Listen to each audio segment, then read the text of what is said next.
අද අපි කියලා දෙන්න යන්නේ ශ්‍රී ලංකාවේ ඉතිහාසයේම ඉතාමත් අඳුරු භයානක කාල සීමා දෙකක් ගැනයි. AJVP කියන සංවිධානය ලංකාවට කරපු විනාශය පිළිබඳවයි. මේ වීඩියෝ එකේදී 1971 සහ 1988 සිට 89 කාලයේ JVP විප්ලවයන් මනුෂ්‍ය හා ආර්ථික හානි සහ දේශපාලන බලපෑම් ගැන සම්පූර්ණ විස්තරයක් දෙන්නම්.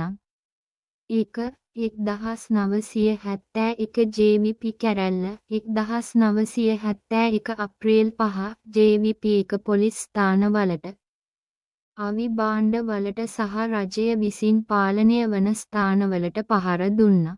ඊළඟේ දකුණු කොටසේ 90කට අධික පොලිස් ස්ථානවලට පහර දීලා රටේ ආරක්ෂාව බිඳ දැමුවා. රජය හදිසියේ තත්ත්වයක් ප්‍රකාශ කළා. ඉන්පසු හමුදාව සහ විදේශීය සහායත් ගන්න වුණා. මරණ සංඛ්‍යාව සෙරිනම් රිපෝට් අනුව 5000-15000 අතර තරුණයන් මිය ගියා. අධ්‍යාපනය, සමාජය, ආර්ථිකය බිඳ වැටුණා. 2. 1987 සිට 1989 කැරැල්ල Second Insurrection 1987 සිට 89 කාලය ලංකාවේ නවතම භයානක මනුෂ්‍ය ඝාතන කාලය. JVP 1 UNP ආණ්ඩුවට එරෙහිව සන්ධානයක් ලෙස ක්‍රියාත්මක වුණා.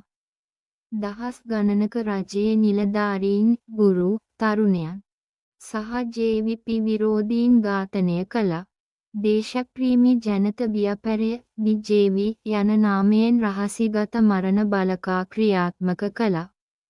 රාජ්‍යය විසින්ද වයිට් වෑන් සංස්කෘතියක්, මාරණ කණ්ඩායම් සහ මරණ ව්‍යාපාරය ක්‍රියාත්මක කළා. මුළු රටම භීතියකට ලක් වුණා.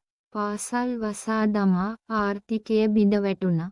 මරණ සංඛ්‍යාව විශාලයි 40,000-60,000 අතර මිනිස් ජීවිත අහිමි. 3. දේශපාලන බලපෑම් සහ අදට බලපාන ප්‍රතිවිපාක.